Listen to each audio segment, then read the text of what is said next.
Nietzsche's The Genealogy of Morals, Essay 1, Good and Evil, Good and Bad. Those English psychologists who, up to the present, are the only philosophers who are to be thanked for any endeavour to get as far as a history of the origin of morality, these men, I say, offer us in their own personalities no paltry problem. They even have, if I am to be quite frank about it, in their capacity of living riddles, an advantage over their books. They themselves are interesting. These English psychologists, what do they really mean? We always find them voluntarily or involuntarily at the same task of pushing to the front the partie honteuse, the shameful part, of our inner world, and looking for the efficient, governing and decisive principle in that precise quarter where the intellectual self-respect of the race would be the most reluctant to find it. For example, in the vis inertiae, the power of inertia, of habit, or in forgetfulness, or in blind and fortuitous mechanism and association of ideas, or in some factor that is purely passive, reflex, molecular, or fundamentally stupid. What is the real motive power which always impels these psychologists in precisely this direction? Is it an instinct for human disparagement, somewhat sinister, vulgar and malignant, or perhaps incomprehensible even to itself? Or perhaps a touch of pessimistic jealousy, the mistrust of disillusioned idealists who have become gloomy, poisoned and bitter? Or a petty, subconscious enmity and rancour across Christianity and Plato that has conceivably never crossed the threshold of consciousness? Or just a vicious taste for those elements of life which are bizarre, painfully paradoxical, mystical and illogical? Or, as a final alternative, a dash of each of these motives, a little vulgarity, a little gloominess, a little anti-Christianity, a little craving for the necessary piquancy? But I am told that it is simply a case of old frigid and tedious frogs crawling and hopping around men and inside men as if they were as thoroughly at home there as they would be in a swamp. I am opposed to this statement. Nay, I do not believe it. And if, in the impossibility of knowledge, one is permitted to wish, so do I wish, from my heart, that just the converse metaphor should apply, and then these analysts with their psychological microscopes should be, at bottom, brave, proud, magnanimous animals who know how to bridle both their hearts and their smarts, and have specifically trained themselves to sacrifice what is desirable to what is true. Any truth, in fact, even the simple, bitter, ugly, repulsive, unchristian and immoral truths. For there are truths of that description.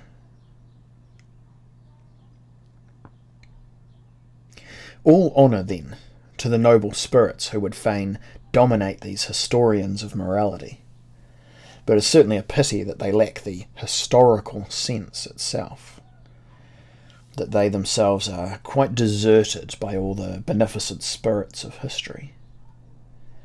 The whole train of their thought runs, as was always the line of old-fashioned philosophers, on thoroughly unhistorical lines. There's no doubt on this point. The crass ineptitude of their genealogy of morals is immediately apparent when the question arises of ascertaining the origin of the idea and judgment of good. Man had originally, so speaks their decree, praised and called good altruistic acts from the standpoint of those on whom they were conferred, that is, those to whom they were useful. Subsequently, the origin of this praise was forgotten.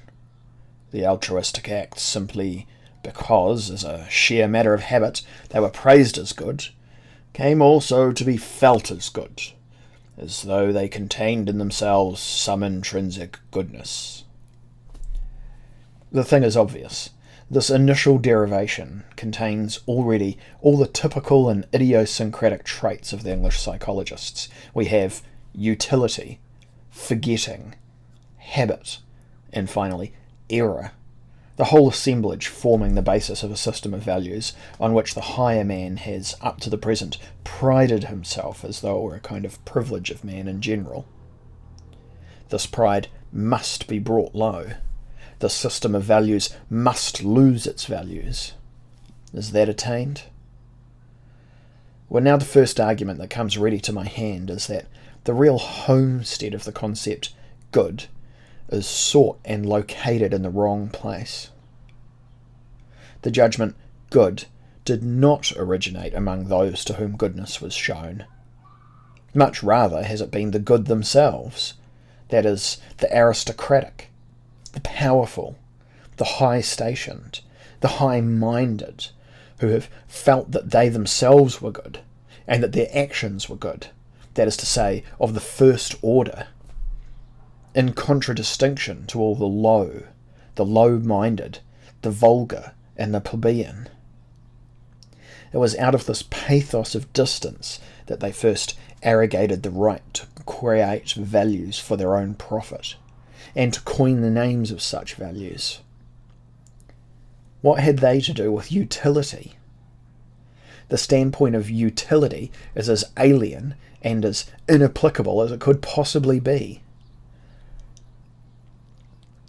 When we have to deal with so volcanic an effervescence of supreme values, creating and demarcating as they do a hierarchy within themselves, it is at this juncture that one arrives at an appreciation of the contrast to that tepid temperature, which is the presupposition on which every combination of worldly wisdom and every calculation of practical expedience is always based. And not for one occasional, not for one exceptional instance, but chronically.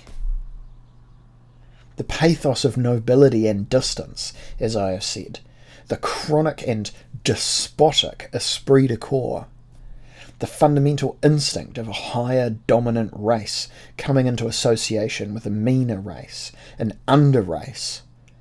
This is the origin of the antithesis of good and bad. The master's right of giving names goes so far that it is permissible to look upon language itself as the expression of the power of the masters. They say, this is that, and that. They seal finally every object and every event with a sound, and thereby at the same time take possession of it. It is because of this origin that the word good is far from having any necessary connection with altruistic acts, in accordance with the superstitious belief in these moral philosophers. On the contrary, it is the occasion of the decay of aristocratic values that the antithesis between egoistic and altruistic presses more and more heavily on the human conscience. It is, to use my own language, the herd instinct, which finds in this antithesis an expression in many ways. And even then it takes a considerable time for this instinct to become sufficiently dominant, for the valuation to be inextricably dependent on this antithesis, as is the case in contemporary Europe. For today, the prejudice is predominant, which, acting even now with all the intensity of an obsession and brain disease, holds that moral, altruistic, and des interesse are concepts of equal value.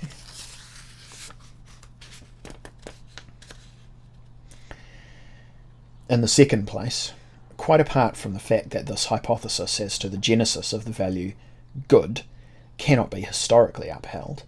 It suffers from an inherent psychological contradiction. The utility of altruistic conduct has presumably been the origin of its being praised, and this origin has become forgotten. But in what conceivable way is this forgetting possible? Has perchance the utility of such conduct ceased at some moment? Or the contrary is the case. This utility has rather been experienced every day at all times, and is consequently a feature that obtains a new and regular emphasis with every fresh day.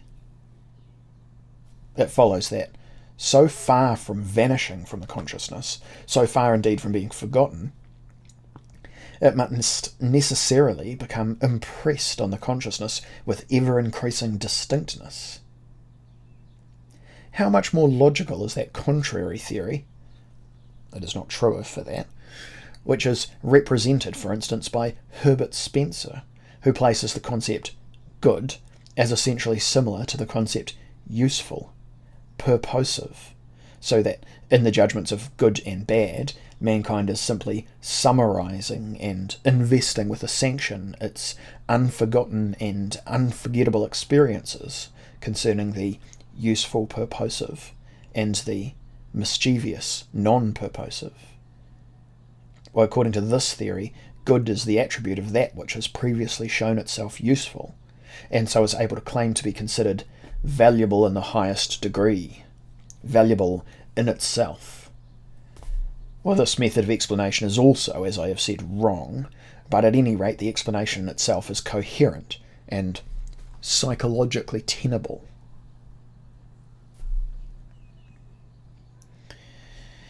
The guidepost which first put me on the right track was this question: what is the true etymological significance of the various symbols for the idea good which have been coined in the various languages? I then found that they all led back to the same evolution of the same idea, that everywhere aristocrat, noble in the social sense, is the root idea, out of which have necessarily developed good in the sense of with aristocratic soul, noble in the sense of with a soul of high calibre, with a privileged soul, a development which invariably runs parallel with that other evolution by which vulgar, plebeian, low are made to change finally into bad. The most eloquent proof of this last contention is the German word schlecht. Itself, this word is identical with schlecht. Compare schlechtweg and schlechterdings, which originally, and as yet without any sinister innuendo, simply denoted the plebeian man in contrast to the aristocratic man. It is at the sufficiently late period of the 30 Years' War that this sense becomes changed to the sense now current. From the standpoint of the genealogy of morals, this discovery seems to be substantial. The lateness of it is to be attributed to the retarding influence exercised in the modern world by democratic prejudice in the sphere of all questions of origin. This extends, as will shortly be shown, even to the province of natural science and physiology, which prima facie is the most objective. The extent of the mischief which is caused by this prejudice, once it is free of all trammels except those of its own malice, particularly to ethics and history, is shown by the notorious case of Buckle. It was in Buckle that plebeianism of the modern spirit, which is of English origin, broke out once again from its malignant soil with all the violence of a slimy volcano, and with that salted, rampant and vulgar eloquence with which, up to the present time, all volcanoes have spoken.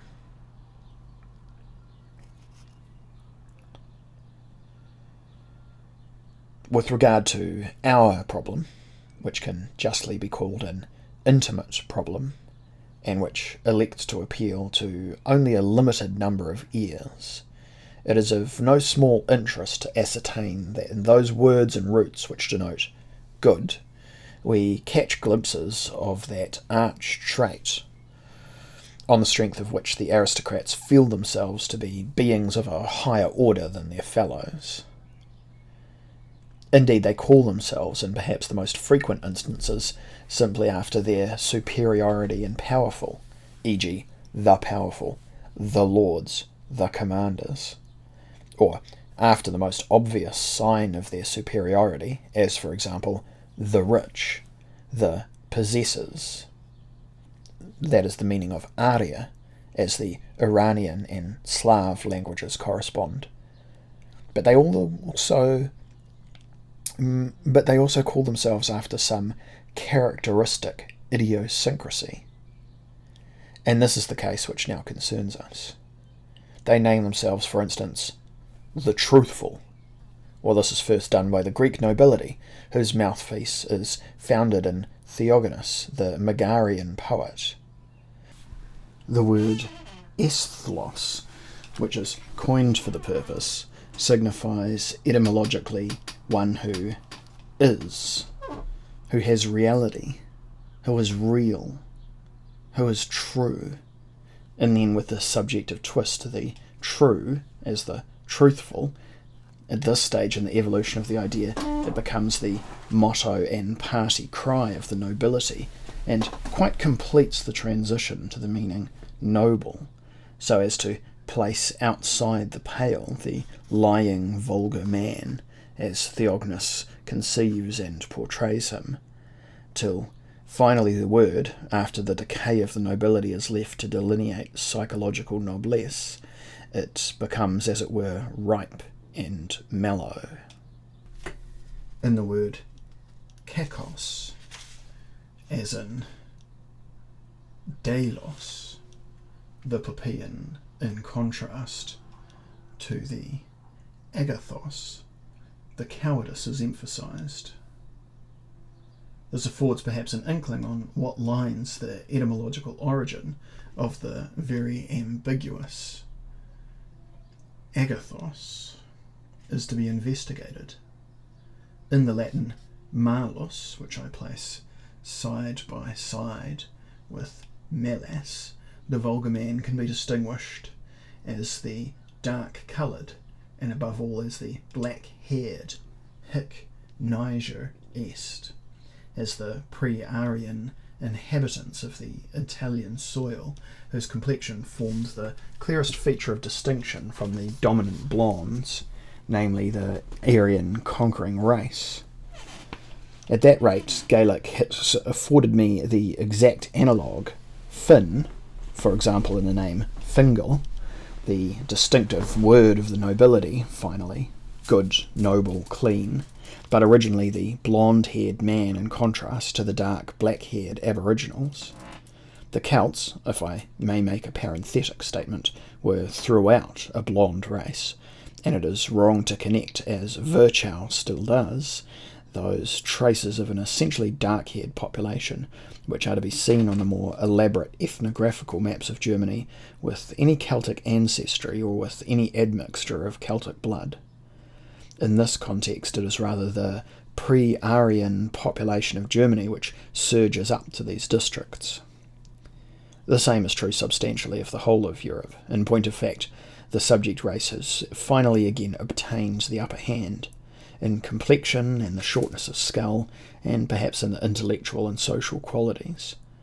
Who can guarantee that modern democracy, still more modern anarchy, and indeed the tendency to the commune, the most primitive form of society, which is now common to all the socialists in Europe, does not in its real essence signify a monstrous reversion, and that the conquering and master race, the Aryan race, is not also becoming inferior physiologically. I believe that I can explain the Latin bonus as the warrior. My hypothesis is that I am right in deriving bonus from an older word, duonos, compare bellum, duellum, duenlum, in which the word duonos appears to me to be contained. Bonus, accordingly, as the man of discord, of variance, and Zweihung, duo, as the warrior. One sees what in ancient Rome the good meant for a man. Must not our actual German word, gut, mean the godlike, the man of a godlike race, and be identical with the national name, originally the noble's name, of the Goths? The grounds for this supposition do not appertain to this work. Above all, there is no exception, though there are opportunities for exceptions, to this rule, that the idea of political superiority always resolves itself into the idea of psychological superiority. In those cases where the highest caste is at the same time the priestly caste, and in accordance with its general characteristics, confers on itself the privilege of a title which alludes specifically to its priestly function. It is in these cases, for instance, that clean and unclean confront each other for the first time as badges of class distinction. Here again there develops a good and a bad, in a sense which has ceased to be merely social. Moreover, care should be taken not to take these ideas of clean and unclean too seriously, too broadly, or too symbolically. Of all the ideas of ancient man have, on the contrary, got to be understood in their initial stages, in a sense which is, to an almost inconceivable extent, crude, coarse, physical, and narrow, and above all essentially unsymbolical.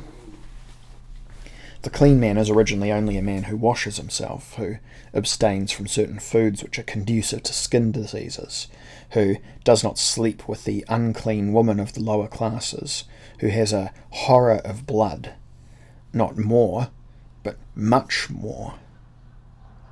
On the other hand, the very nature of the priestly aristocracy shows the reasons why, just at such an early juncture, there should ensue a really dangerous sharpening and intensification of opposed values. It is, in fact, through these opposed values that gulfs are cleft in the social plane, which a veritable Achilles of free thought would shudder to cross. There is from the outset a certain diseased taint in such sacerdotal aristocracies, and in the habits which prevail in these societies, habits which, averse as they are to action, constitute a compound of introspection and explosive emotionalism, as a result of which there appears that introspective morbidity and neurasthenia which adheres almost inevitably to all priests at all times. With regard, however, to the remedy, which they themselves have invented for this disease, the philosopher has no option but to state that it has proved itself in the effects 100 times more dangerous than the disease, from which it should have been the deliverer. Humanity itself is still diseased from the effects of the naiveties of this priestly cure. Take, for instance, certain kinds of diet, abstention from flesh, fasts, sexual continence, flight into the wilderness, a kind of via Mitchell isolation. Though, of course, without that system of excessive feeding and fattening, which is the most efficient antidote to all the hysteria of the ascetic ideal. Consider, too, the whole metaphysic of the priests, with its war on the senses, its enervation, its hair-splitting. Consider its self-hypnotism on the fakir and Brahmin principles. It uses Brahman as a glass disc and obsession. And that climax which we can understand only too well of an unusual satiety, with its panacea of nothingness, or God, the demand for a unio mystica with God is the demand of the Buddhist for nothingness, nirvana and nothing else. In sacerdotal societies, every element is on a more dangerous scale. Not merely cures and remedies, but also pride, revenge, cunning, exaltation, love, ambition, virtue, morbidity.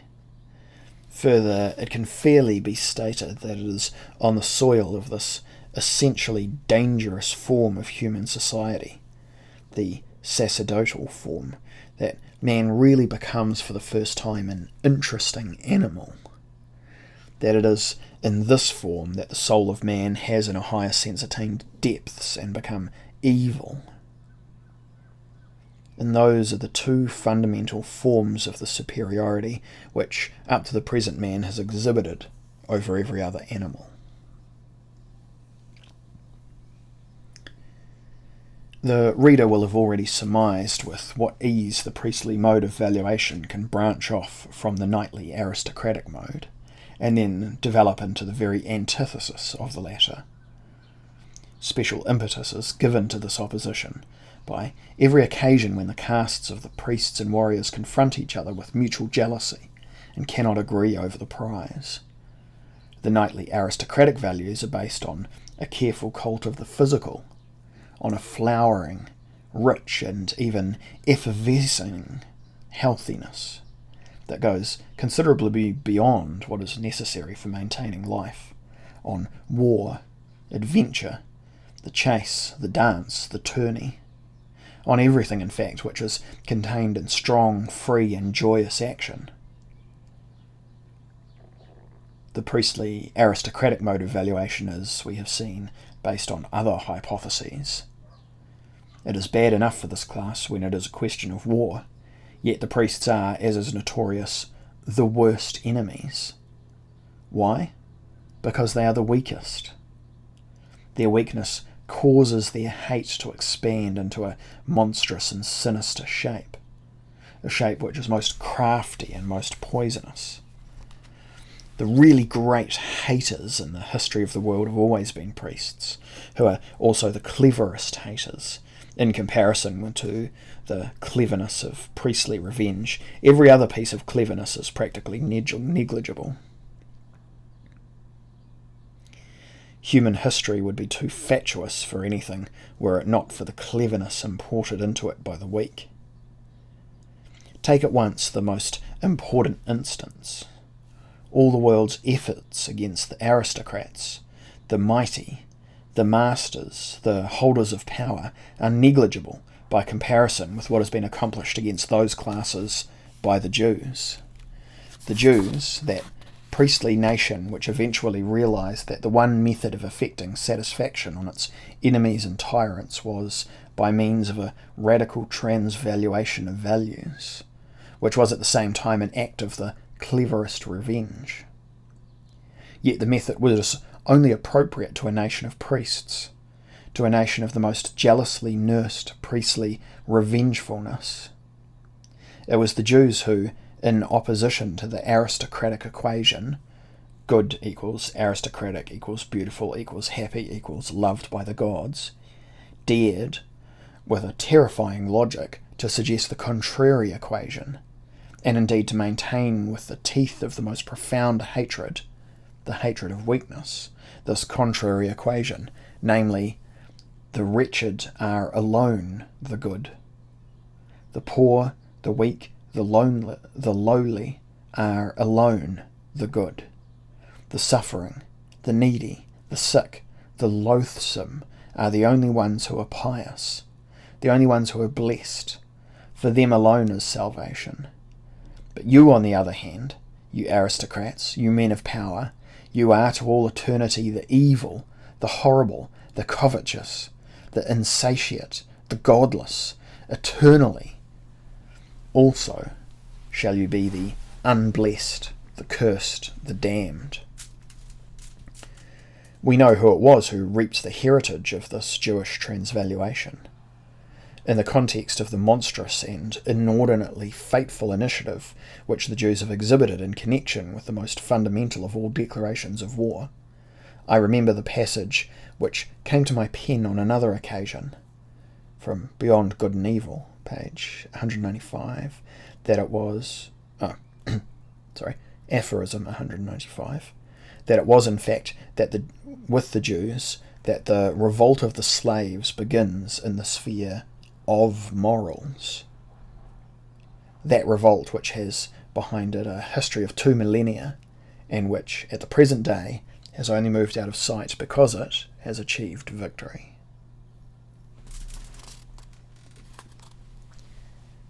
But you understand this not?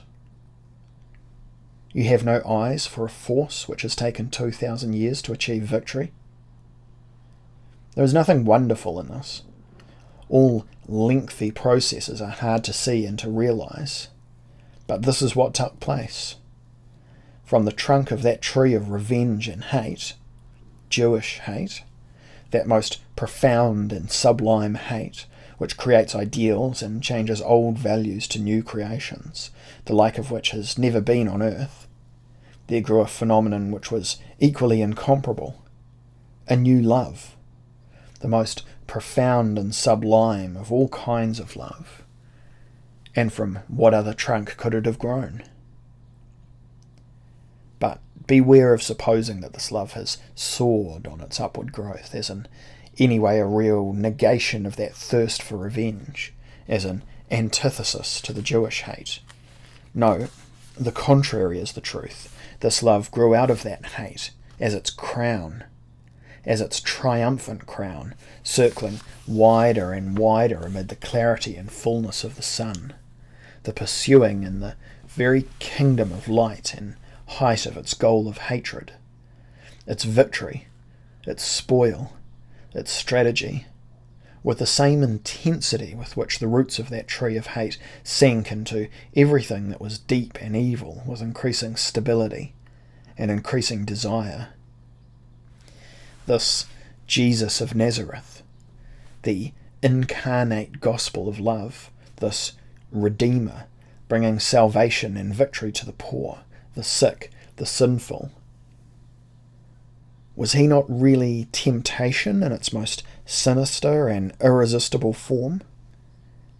Temptation to take the tortuous path to those very Jewish values and those very Jewish ideals?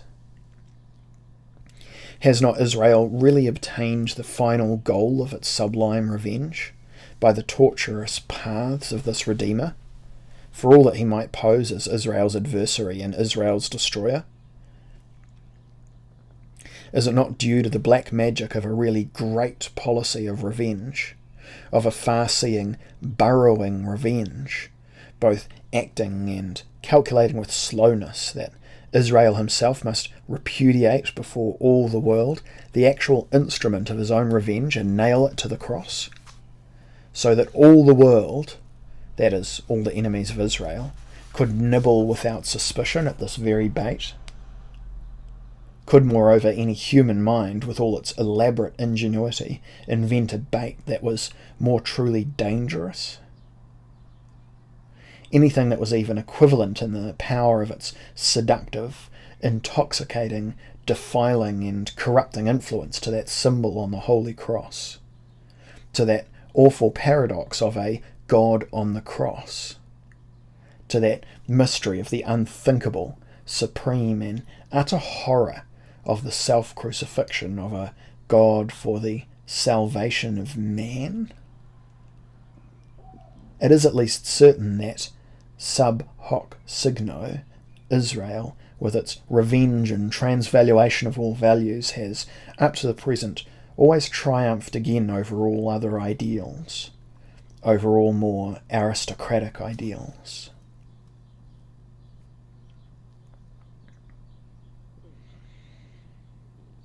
But why do you talk of nobler ideals?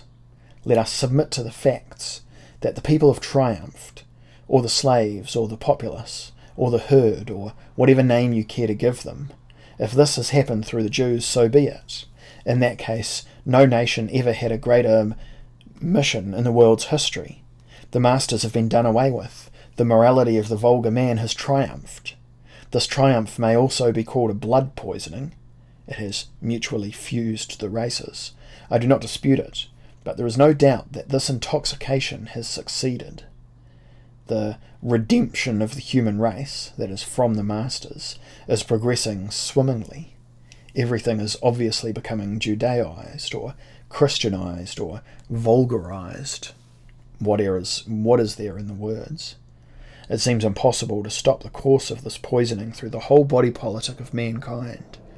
But its tempo and pace may, from the present time, be slower, more delicate, quieter, more discreet. There is time enough in view of this context. Has the Church nowadays any necessary purpose?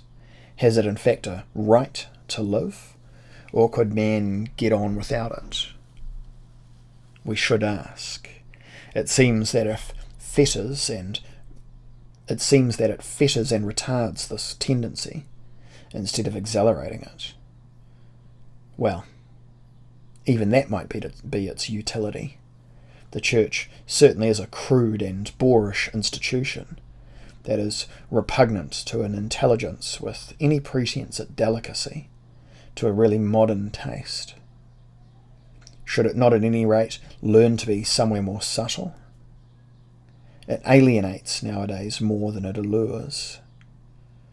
Which of us would, forsooth, be a free thinker if there were no Church? It is the Church which repels us, not its poison. Apart from the Church, we like the poison.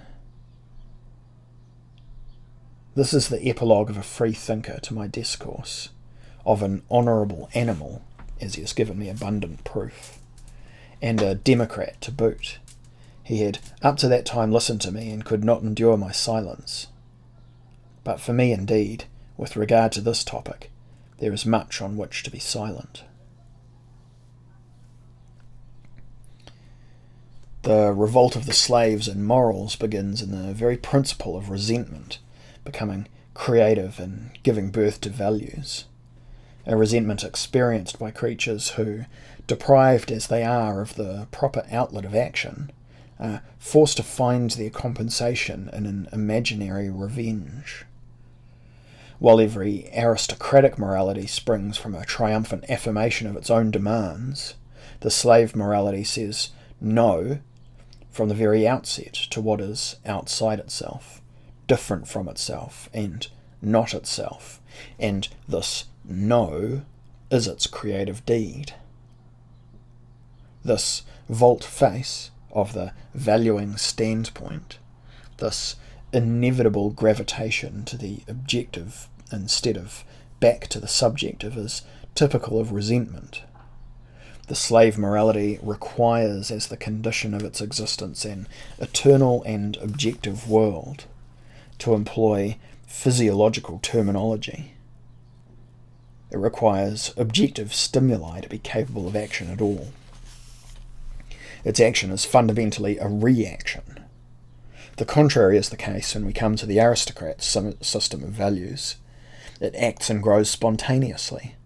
It merely seeks its antithesis in order to pronounce a more grateful and exalted yes to its own self. Its negative conception, low, vulgar, bad, is merely a pale, late-born foil in comparison with its positive and fundamental conception, saturated as it is with life and passion. Of we aristocrats, we good ones, we beautiful ones, we happy ones. When the aristocratic morality goes astray and commits sacrilege on reality, this is limited to that particular sphere with which it is not sufficiently acquainted, a sphere in fact from the real knowledge of which it disdainfully defends itself. It misjudges in some cases the sphere which it despises, the sphere of the common vulgar man and the low people. On the other hand, due weight should be given to the consideration that in any case the mood of contempt, of disdain, of superciliousness, even on the supposition that it falsely portrays the object of its contempt, will always be far removed from that degree of falsity which will always characterize the attacks, in effigy of course, of the vindictive hatred and revengefulness of the weak and onslaughts of their enemies.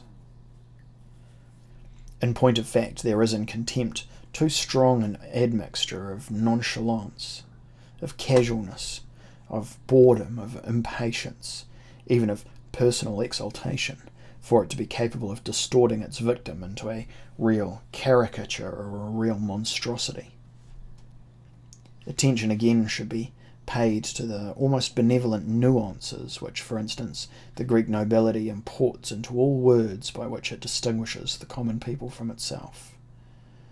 Note how continuously a kind of pity, care, and consideration imparts its honeyed flavour, until at last almost all the words which are applied to the vulgar man survive finally as expressions for unhappy, worthy of pity, and how conversely bad, low, unhappy have never ceased to ring in the Greek ear with a tone in which unhappy is the predominant note. This is the heritage of the old noble aristocratic morality, which remains true to itself, even in contempt.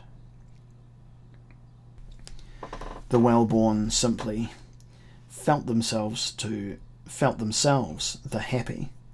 They do not have to manufacture their happiness artificially through looking at their enemies, or in cases to talk and lie themselves into happiness, as is the custom with all resentful men.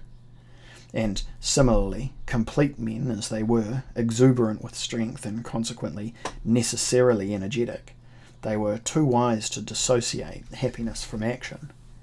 Activity becomes in their minds necessarily counted as happiness, all in sharp contrast to the happiness of the weak and the oppressed, with their festering venom and malignity, among whom happiness appears essentially as a narcotic, a deadening, a quietude, a peace, a sabbath, an innovation of the mind and relaxation of the limbs, in short, a purely passive phenomenon.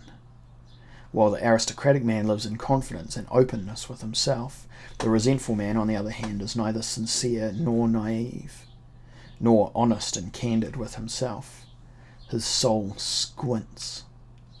His mind loves hidden crannies, tortuous paths and back doors.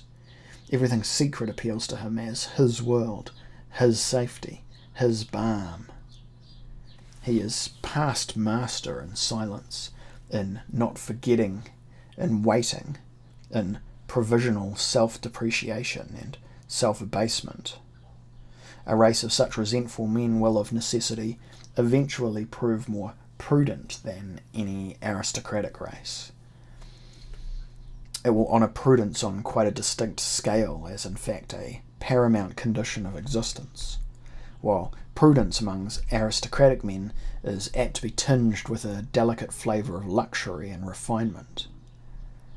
So among them it plays nothing like so integral a part as that complete certainty of function of the governing unconscious instincts, or as indeed a certain lack of prudence, such as a vehement and valiant charge, whether against danger or the enemy, or as those ecstatic bursts of rage, love, reverence, gratitude, by which at all times noble souls have recognized each other.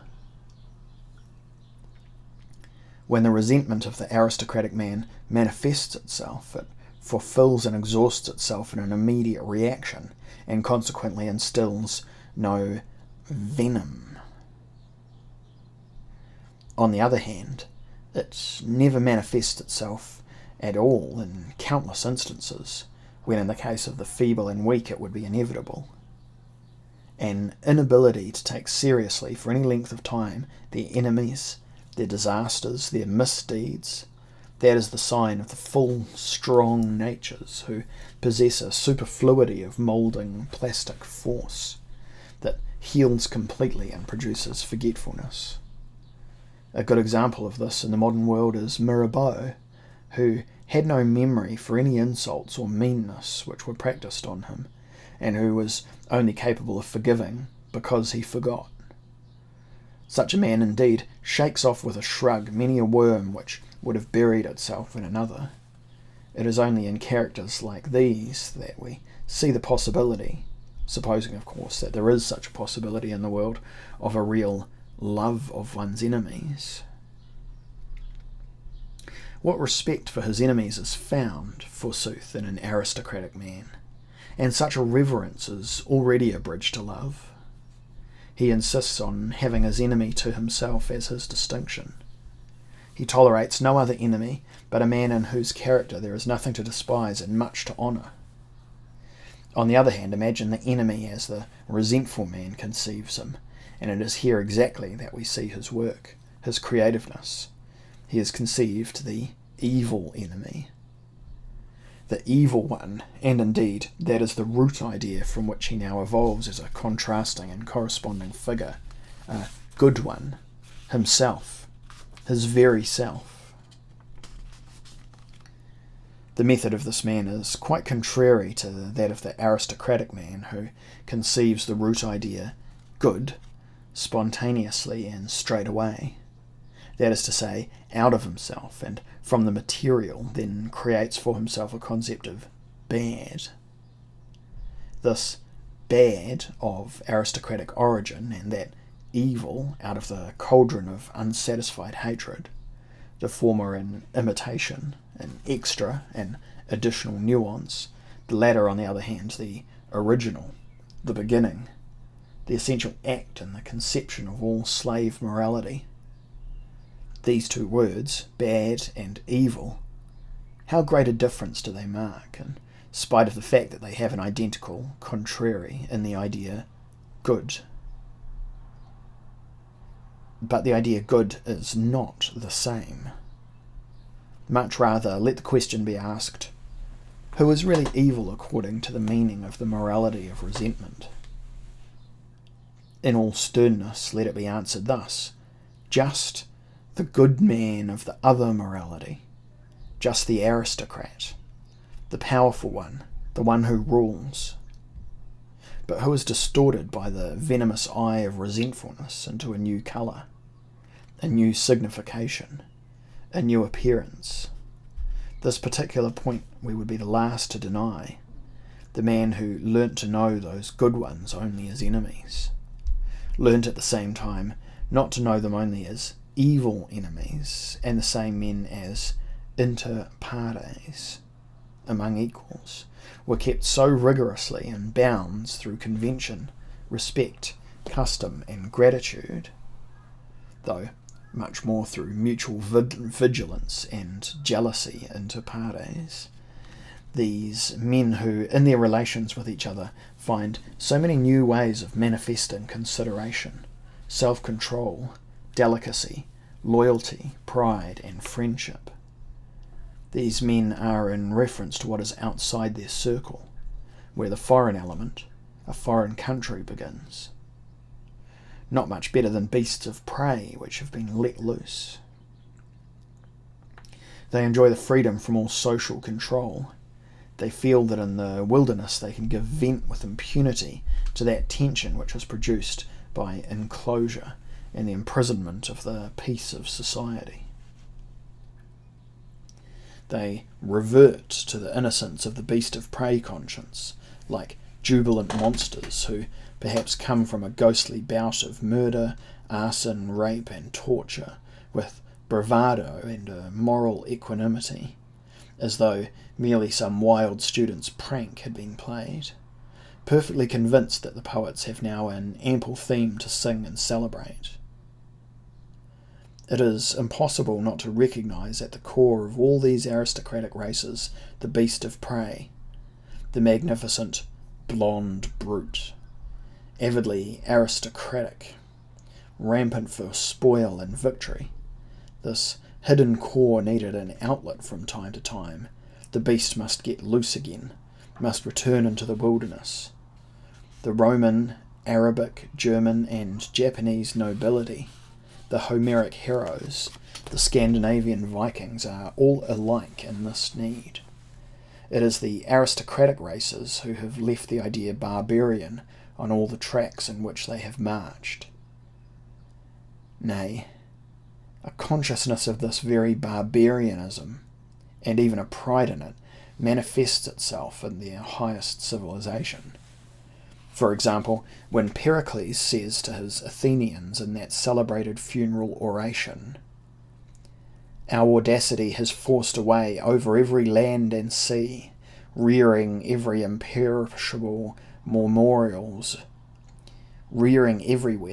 imperishable memorials of itself, for good and for evil." This audacity of aristocratic races, mad, absurd, and spasmodic as may be its expression, the incalculable and fantastic nature of their enterprises, all these features become crystallized for those who suffered thereby in the picture of the barbarian, of the evil enemy, perhaps of the Goth and of the Vandal. The profound, icy mistrust which the German provokes as soon as he arrives at power, even at the present time, is always still an aftermath of that inextinguishable horror with which for whole centuries Europe has regarded the wrath of the blonde Teuton beast, although between the old Germans and ourselves there exists scarcely a psychological, let alone a physical relationship. I have once called attention to the embarrassment of Hesiod when he conceived the series of social ages and endeavoured to express them in gold, silver, and bronze. He could only dispose of the contradiction with which he was confronted by the Homeric world, an age magnificent indeed, but at the same time so awful and so violent, by making two ages out of one, which he henceforth placed one behind the other. First the age of the heroes and demigods, as that world had remained in the memories of the aristocratic families who found therein their own ancestors. Secondly, the Bronze Age, as that corresponding age appeared to the descendants of the oppressed, spoiled, ill-treated, exiled, enslaved, namely as an age of bronze, as I have said, hard, cold, and terrible, without feelings and without conscience, crushing everything and bespattering everything with blood. Granted, the truth of a theory now believed to be true, that the very essence of all civilization is to train out of man the beast of prey, a tame and civilized animal, a domesticated animal. It follows indubitably that we must regard as the real tools of civilization all those instincts of reaction and resentment, by the help of which the aristocratic races, together with their ideals, were finally degraded and overpowered, though that has not yet come to be synonymous with saying that the bearers of those tools also represented the civilization. It is rather the contrary that is not only probable, nay, it is palpable today. These bearers of vindictive instincts that have to be bottled up, these descendants of all European and non-European slavery, especially of the pre-Aryan population. These people, I say, represent the decline of humanity. These tools of civilization are a disgrace to humanity, and constitute in reality more of an argument against civilization, more of a reason why civilization should be suspected. One may be perfectly justified in being always afraid of the blonde beast that lies at the core of all aristocratic races, and in being on one's guard. But who could not 100 times prefer to be afraid when one at the same time admires, than to be immune from fear at the cost of being perpetually obsessed with the loathsome spectacle of the distorted, the dwarfed, the stunted, the envenomed? And is that not our fate? What produces today our repulsion towards man? For we suffer from man. There is no doubt about it. It is not fear. It is rather that we have nothing more to fear from men. It is that the worm man is in the foreground and pullulates. It is that the tame man, the wretched, mediocre and unedifying creature, has learnt to consider himself a goal and a pinnacle, an inner meaning, an historic example, a higher man. Yes, it is that he has a certain right so to consider himself, in so far as he feels that in contrast to that excess of deformity, disease, exhaustion, and effeteness whose order is beginning to pollute present-day Europe, he at any rate has achieved a relative success. He at any rate still says yes to life.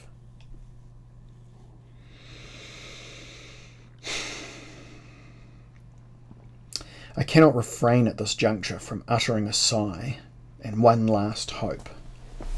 What is it precisely which I find intolerable?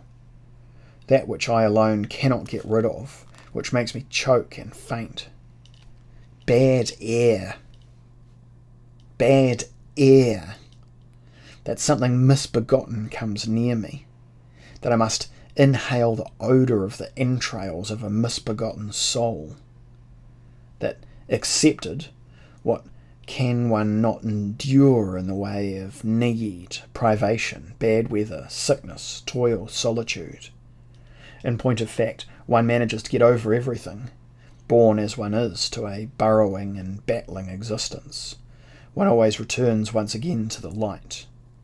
One always lives again one's golden hour of victory.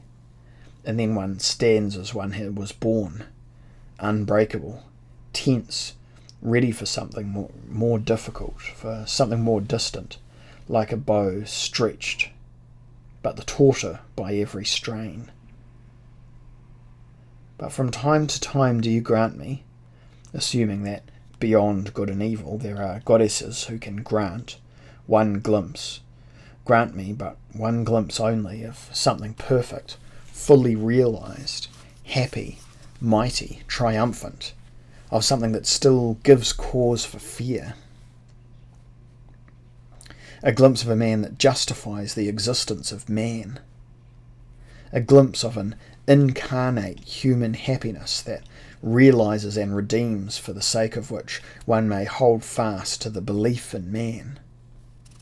For the position is this: in the dwarfing and levelling of the European man lurks our greatest peril. For it is this outlook which fatigues. We see today nothing which wishes to be greater. We surmise that the process is always still backwards towards something more attenuated, more inoffensive, more cunning, more comfortable, more mediocre, more indifferent, more Chinese, more Christian. Man, there is no doubt about it, grows always better. The destiny of Europe lies even in this, that in losing the fear of man, we have also lost the hope in man, yea, the will to be a man. The sight of man now fatigues. What is present-day nihilism if not that? We are tired of man.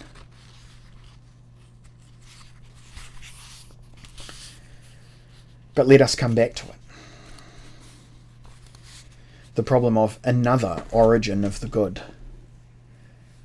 as the resentful man has thought it out, demands its solution.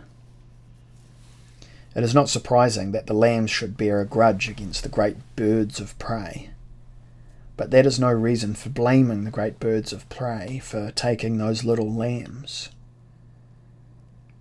And when the lambs say among themselves, "Those birds of prey are evil," and he who is as far removed from being a bird of prey, who is rather its opposite, a lamb, is he not good?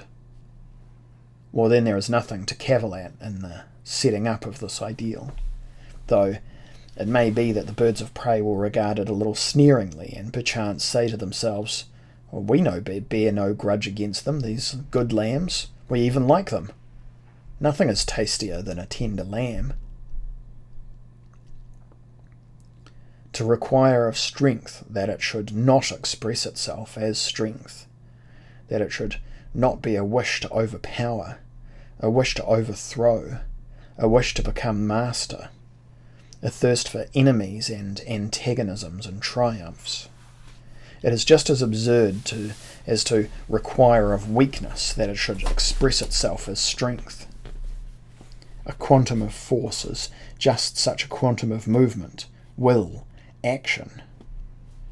Rather, it is nothing else than just those very phenomena of moving, willing, acting, and can only appear otherwise in the misleading errors of language and the fundamental fallacies of reason which have become petrified therein, which understands and understands wrongly all working as conditioned by a worker, by a subject. And just exactly as the people separate the lightning from its flash, the interpreter the latter as a thing done, as the working of a subject which is called lightning, so also does the popular morality separate strength from the expression of strength, as though behind the strong man there existed some indifferent neutral substratum which enjoyed a caprice and option as to whether or not it should express strength. But there is no substratum. There is no being behind doing, working, becoming. The doer is a mere appendage to the action. The action is everything. In point of fact, the people duplicate the doing when they make the lightning lighten. That is a doing. They make the same phenomenon first a cause, and then secondly the effect of that cause. The scientists fail to improve matters when they say force moves, force causes, and so on. Our whole science is still, in spite of all its coldness, of all of its freedom from passion, a dupe to the tricks of language, and has never succeeded in getting rid of that superstitious changeling, the subject. The atom, to give another instance, is just such a changeling, just as the Kantian thing in itself. What wonder if the suppressed and stealthily simmering passions of revenge and hatred exploit for their own advantage their belief, and indeed hold no belief with a more steadfast enthusiasm than this, that the strong has the option of being weak, and the bird of prey of being a lamb. Thereby do they win for themselves the rights of attributing to the birds of prey the responsibility for being birds of prey, when the oppressed, downtrodden and overpowered say to themselves with the vindictive guile of weakness, "Let us be otherwise than the evil, namely good, and good is everyone who does not oppress, who hurts no one, who does not attack, who does not pay back, who hands over revenge to God, who holds himself, as we do, in hiding, who goes out of the way of evil and demands, in short, little from life, like ourselves, the patient, the meek, the just." Yet all this, in its cold and unprejudiced interpretation, means nothing more than, once and for all the weak are weak, it is good to do nothing for which we are not strong enough. But this dismal state of affairs, this prudence of the lowest order, which even insects possess, which in a great danger are fain to sham death so as to avoid doing too much, has, thanks to the counterfeiting and self-deception of weakness, come to masquerade in the pomp of an ascetic, mute and expectant virtue, just as though the very weakness of the weak, that is, forsooth, its being, its working, its whole unique, inevitable, inseparable reality, were a voluntary result, something wished, chosen, a deed, an act of merit. This kind of man finds the belief in a neutral, free-choosing subject necessary from an instinct of self-preservation or self-assertion, in which every lie is fain to sanctify itself. The subject, or, to use proper language, the soul, has perhaps proved itself the best dogma in the world, simply because it rendered possible to the horde of mortal, weak and oppressed individuals of every kind that most sublime specimen of self-deception, the interpretation of weakness as freedom, of being this or being that as merit.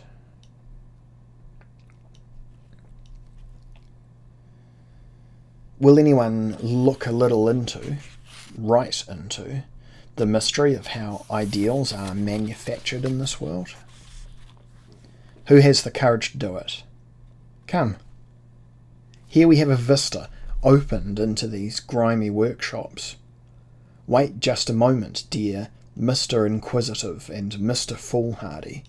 Your eye must first grow accustomed to this false changing light. Yes, enough, now speak. What is happening below, down yonder? Speak out. Tell us what you see, man of the most dangerous curiosity, for now I am the listener. Well, I see nothing. I hear the more. It is a cautious, spiteful, gentle whispering and muttering together in all the corners and crannies. It seems to me that they are lying. A sugary softness adheres to every sound. Weakness is turned to merit, there is no doubt about it. It is just as you say. Further, and the impotent requites not. It is turned to goodness, craven baseness to meekness, submission to those whom one hates, to obedience, namely, obedience to one of whom they say that he ordered this submission. They call him God. The inoffensive character of the weak, the very cowardice in which he is rich, his standing at the door, his forced necessity of waiting, gain here fine names such as patience, which is also called virtue. Not being able to avenge oneself is called not wishing to avenge oneself. Perhaps even forgiveness, for they know not what they do. We alone know what they do. They also talk of the love of their enemies and sweat thereby. Further, they are miserable, there is no doubt about it. All these whisperers and counterfeiters in the corners, although they try to get warm by crouching close to each other, but they tell me that their misery is a favour and distinction given to them by God, just as one beats the dogs one likes best, that perhaps this misery is also a preparation, a probation, a training, that perhaps it is still more something which will one day be compensated and paid back with a tremendous interest in gold, nay, in happiness, and this is what they call blessedness. Further, they are now giving me to understand that not only are they better men than the mighty, the lords of the earth, whose spittle they have got to lick, not out of fear, not at all out of fear, but because God ordains that one should honour all authority. Not only are they better men, but they also have a better time. At any rate, will one day have a better time. But enough! Enough, I can endure it no longer. Bad air. Bad air. These workshops where ideals are manufactured, verily they reek with the crassest lies. Nay, just 1 minute. You are saying nothing about the masterpieces of these virtuosos of black magic, who can produce whiteness, milk, and innocence out of any black you like. Have you not noticed what a pitch of refinement is attained by their chef d'oeuvre? Their most audacious, subtle, ingenious, and lying artist trick? Take care. These sallow beasts, full of revenge and hate, what do they make, forsooth, out of their revenge and hate? Do you hear these words? Would you suspect, if you trusted only their words, that you are among men of resentment and nothing else? I understand. I prick up my ears, and I hold my nose. Now do I hear for the first time that which they have said so often. We good, we are the righteous. What they demand they call not revenge, but the triumph of righteousness. What they hate is not their enemy. No. They hate unrighteousness, godlessness. What they believe in and hope is not the hope of revenge, the intoxication of sweet revenge. Sweeter than honey, did Homer call it? But the victory of God, of the righteous God over the godless. What is left for them to love in this world is not their brothers in hate, but their brothers in love, as they say, all the good and righteous on the earth. And how do they name that which serves them as a solace against all the troubles of life, their phantasmagoria of their anticipated future blessedness? How? Do I hear aright? They call it the last judgment, the advent of their kingdom, the kingdom of God, but in the meanwhile they live in faith, in love, in hope. Enough. Enough.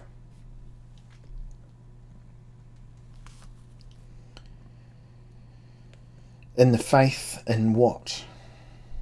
In the love for what? In the hope of what? These weaklings. They also, forsooth, wish to be strong sometime. There is no doubt about it. Sometime their kingdom also must come. The kingdom of God is their name for it, as has been mentioned. They are so meek in everything. Yet in order to experience that kingdom, it is necessary to live long, to live beyond death. Yes, eternal life is necessary, so that one can make up forever for that earthly life in faith, in love, in hope. Make up for what? Make up by what? Dante, as it seems to me, made a crass mistake when the awe-inspiring ingenuity he placed that inscription over the gate of hell. Me too made eternal love, or eternal love also created me. At any rate, the following inscription would have a much better right to stand over the gate of the Christian paradise and its eternal blessedness. Eternal love, me too made eternal hate. Granted, of course, that a truth may rightly stand over the gate to a lie. For what is the blessedness of that paradise? Possibly we should quickly surmise it, but it is better that it should not be explicit. But it is better that it should be explicitly attested by an authority who in such matters is not to be disparaged. Thomas of Aquinas, the great teacher and saint. Beati in regno celesti, he said, as gently as a lamb, videbunt poenas damnatorum, ut beatitudo illis magus compliciat. The blessed in the kingdom of heaven will behold the punishment of the damned, so that their blessedness will please them all the more.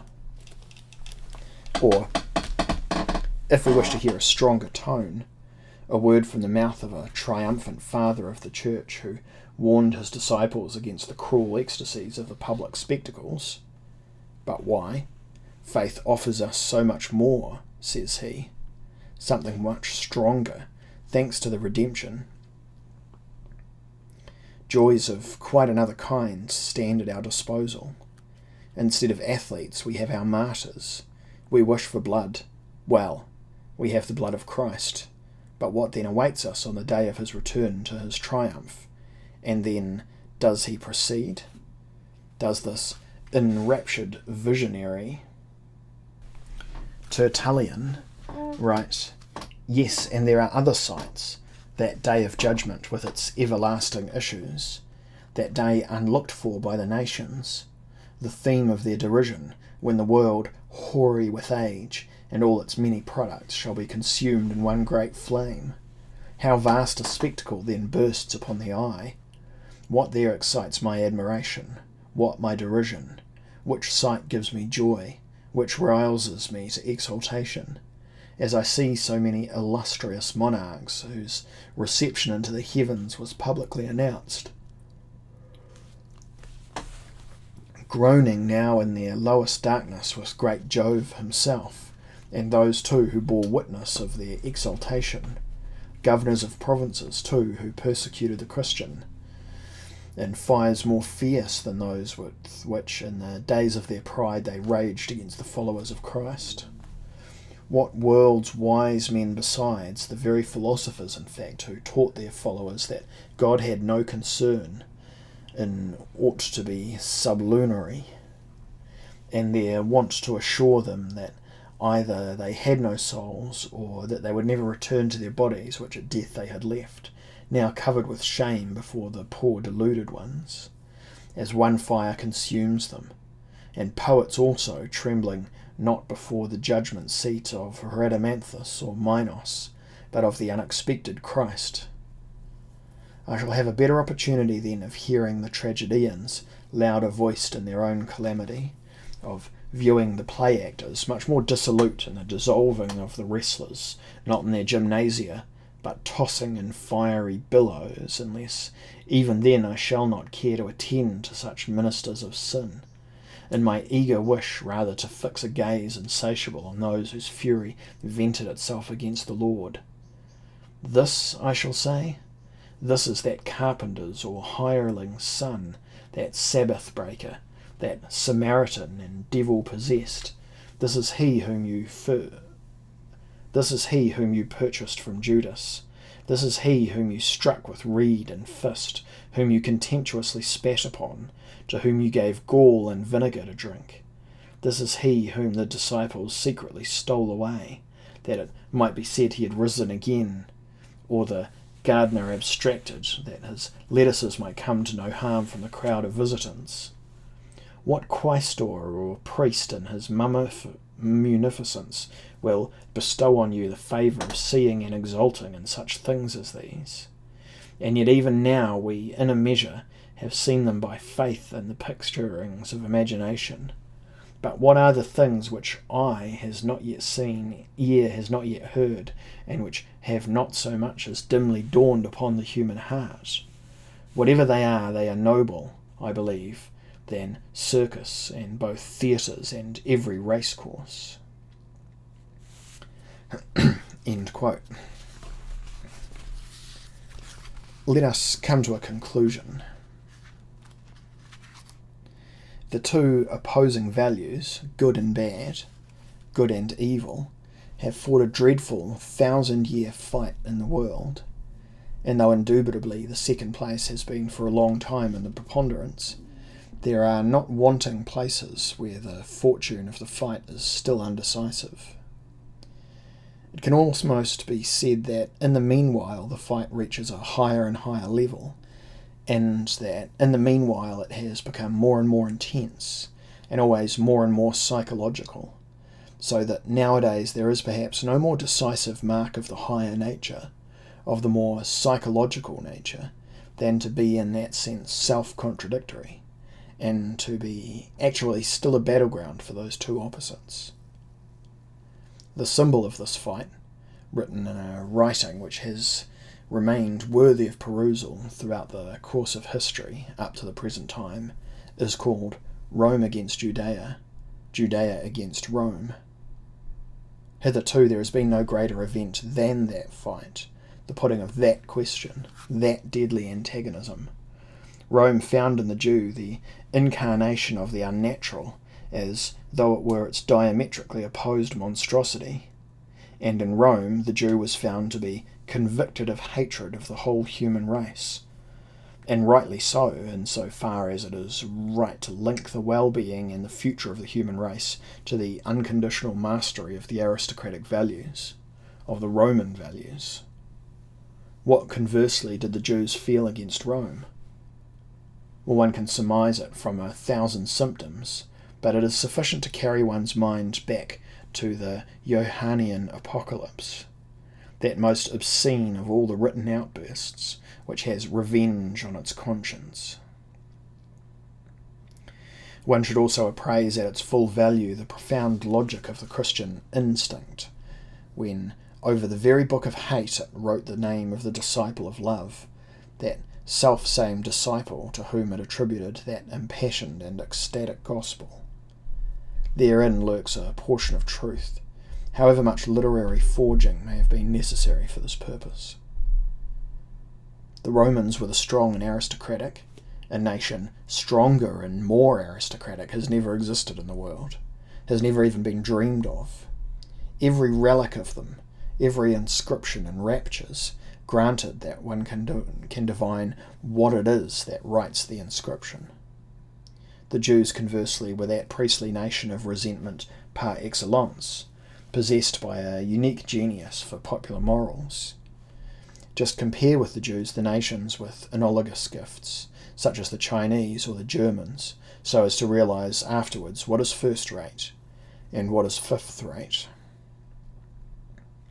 Which of them has been provisionally victorious, Rome or Judea? But there is not a shadow of doubt. Just consider to whom in Rome itself nowadays you bow down, as though before the quintessence of all the highest values. And not only in Rome, but almost over half the world. Everywhere where man has been tamed or is about to be tamed, to 3 Jews as we know, the one Jewess, to Jesus of Nazareth, to Peter the fisher, to Paul the tent maker, and to the mother of the aforesaid Jesus named Mary. This is very remarkable.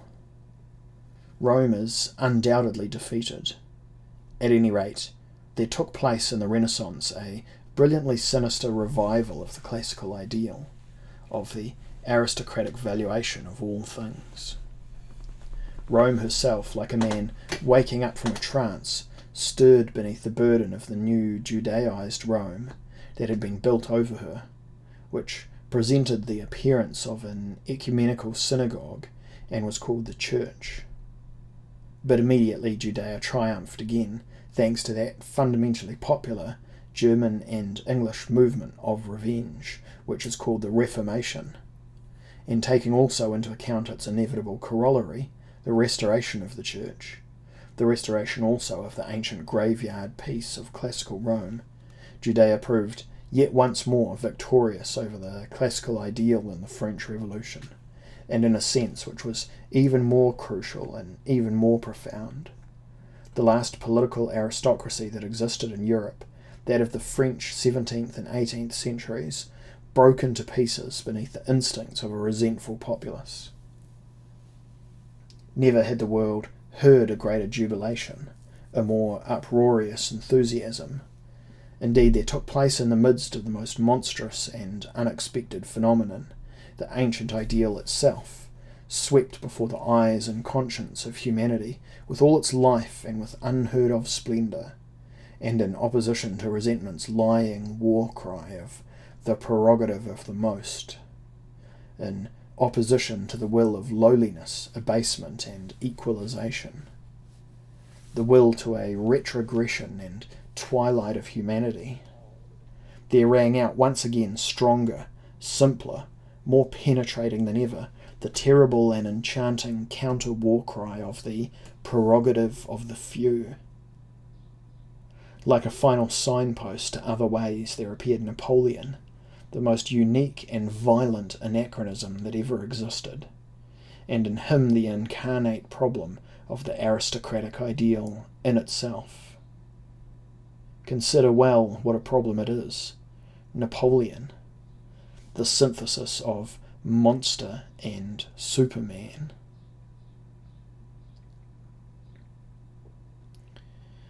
Was it therewith over? Was that greatest of all antitheses of ideals thereby relegated to the historical record for all time? Or only postponed for a long time? May there not take place at some time or other a much more awful, much more carefully prepared flaring up of the old conflagration? Further, should not one wish that consummation with all one's strength, will it oneself, demand it oneself, he who at this juncture begins, like my readers, to reflect, to think further, will have difficulty in coming quickly to a conclusion. Ground enough for me to come myself to a conclusion, taking it for granted that for some time past what I mean has been sufficiently clear. What I exactly mean by that dangerous motto which is inscribed on the body of my last book, beyond good and evil. At any rate, that is not the same as beyond good and bad.